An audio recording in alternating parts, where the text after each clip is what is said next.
Let us move on to the purpose of subsidiary entry, subsidiary book. The purpose of subsidiary book, the purchase book is only, it is meant for recording the credit purchase of the goods by the trader. So then the sales book, it meant for entering only credit sales of the goods by the trader. So you can listen my wordings, only the credit sales, only the credit purchase, that alone want to enter into the particular books. So for what is purchase return book? It records goods returned by the trader to supplier. Sales returns, it records, we have to record the goods returned by the customer. So why? Out of the previous sales, whatever the goods defective, that will be returned by the customer. Then bills receivable book, that is records the receipt of bills. Whatever the receipt, we must receive the bill. Sundry debtors, that is bills receivable book. Then bills payable book records the issue of bills. How much we have issued to others, we have promised to pay to others. That is bills payable book. Cash book, it is nothing but recording all the cash transaction, whether it is receipts or payments, that is of cash. Whether it is a cash or receipt or payment of cash, that alone we are going to record in the cash book. Now let us come to the journal proper. Journal proper, it is the journal which records the entries which cannot be entered in the above subsidiary books, that all these entries will be entered in the journal proper. So what is the journal? What we are going to enter in the journal proper? It is the journal which records the entries which cannot be entered in any of the above listed subsidiary book. What are they? Opening entry, closing entry, transfer entry, rectification and any failure we have committed. Opening entry we have seen, isn't it? In journal entry we have commenced the business with cash. So cash account data, stock account data, furniture account data to sundry data. So whatever he commenced the business with the assets and liabilities, isn't it? So that will come under opening entry. Let us discuss one by one in detail. Now let us have a brief explanation. Then transfer entries. Want to transfer from the profit and loss account to the capital. That we can use. Rectification entry. If we have committed any mistake, already we have told now through the trial balance. If we have committed any mistake, we can rectify the entry and we can frame the another new trial balance. Then only we can get the correct profit. We can get the financial statement and true and fair view. Then all these adjustment entry will be done. Then what is the adjusting entry? If any depreciation was omitted or any depreciation we have written off, everything we will revisit all the chapters in detail. Miscellaneous entry. Miscellaneous entries means what? See, if any credit purchase and credit sales of asset, you can keep it in your mind. This question will be asked in the exam. So whatever the credit sales and credit purchase of asset will be recorded in the journal proper. So recorded through the purchases book or sales book. It will be recorded in the credit purchase and credit sales of assets cannot be recorded through purchases or sales book. All the credit purchase of asset and credit sales of asset will be recorded in the journal proper. And any endorsement or any renewal of dishonor of bill of exchange which cannot be recorded through the bill book, whatever which cannot be recorded, that will be recorded in the journal proper.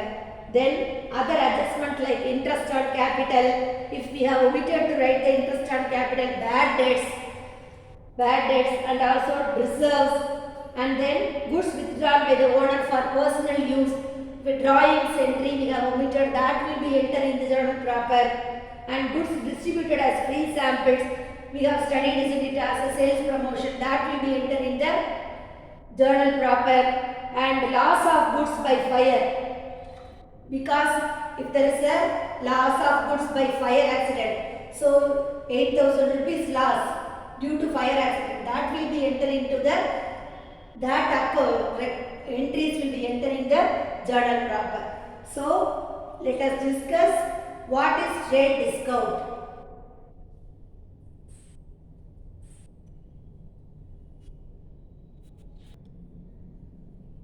Purchases book. Purchases book, the other name we call it as a bought day book. It is also known as bought day book.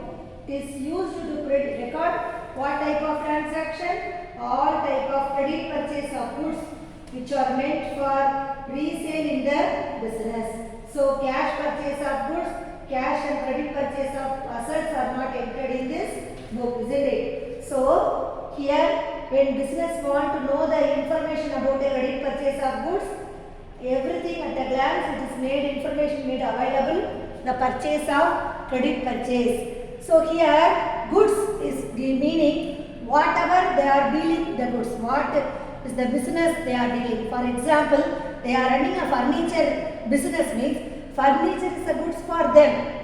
As far as the business, those who are running a rice shop, isn't it? So for them, furniture is an asset. So all the assets, purchase of assets and cash purchase should not be recorded in the purchases book. So next one, already I have told you, isn't it? So lot of entries we can avoid. So immediately we can enter the particular date when we have purchased and to whom we have purchased, from whom we have purchased, name of a party.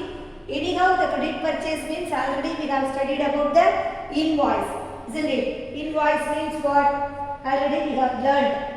So entries in the purchase day book are made from invoice, which are properly known as bills. So invoice is a document, isn't it? Business document or bill or statement. Who will prepare? It is prepared and sent by the seller to the buyer, giving all the details of goods such as what is the quantity, what is the price and what is the total value, is the ready deduction means that will be. So all these invoice is the source document of the prime entry. It will from the buyer to the seller. So both, it is a prime entry for both the buyer and also the seller. Prime entry means what? It is a original entry. In that invoice, what are all the content is available, which date we are sending, what is the quantity, what is the type of the color of the product and what is the quality, how much quantity we send. All the details about the goods will be in the invoice. So invoice along with the goods, invoice will be there. The invoice will be prepared by the seller to the buyer. So for that we are purchasing the goods, isn't it? So we are doing the trade. So trade discount will allowed. Who will give the trade discount? What is that? It is a deduction or trade discount. It is a allowance of concession. Who is going to give concession? By the seller to the buyer. Why they are going to give the concession? If the customer purchases large quantities above a certain quantity or above a certain amount of the price. So that particular person, they will give the reduction. They will give this kind of allowance. That allowance we call it as a trade discount. So the amount of purchase made is always arrived. How much amount? For example, we have purchased 10,000 rupees. So you are a good customer, isn't it? We are purchasing a bulk product.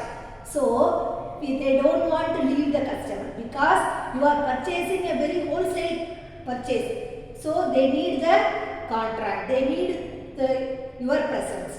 So they have to keep up as a regular customer, so that they are giving this kind of discount. So for that, what they will do? They will always arrive at a purchase will made after it always arrived at after deducting the trade discount. After deducting the trade discount only, they will enter into the invoice. What is the amount? Net amount alone will be in the invoice. Trade discount will not appear in the invoice. See, 10,000 rupees, for example, your sale of goods for rupees 10,000 was made. For that they are giving 10% discount. It is called as a trade discount. So the entry regarding sales will be made only for 9,000 rupees. So that 10,000 rupees here, the 1,000 rupees will be the trade discount, isn't it? How much rupees is the trade discount? Rupees 1,000. That will not be appear in the invoice. So that 10% will not, that 1,000 rupees will not appear in the invoice. In the same way, purchaser of goods will also record the purchases as 9,000 alone. They are not going to write the purchases as 10,000 rupees. So now let us come to the purchases book format of purchases. Otherwise we call it as a purchase journal. Like the same way, date column, particulars column, invoice column, LF column, detail and also total. So date column, what are all the things we need? In the date column, date of a purchase of goods on credit is recorded. So cash purchase will not be recorded.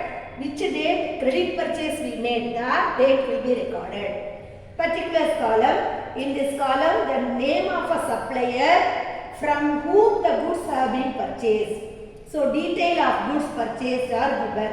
So it contains what is the name, any quality, quantity of the goods purchased, any trade discount and any other specification, any speciality of the goods also recorded in this column. Invoice number.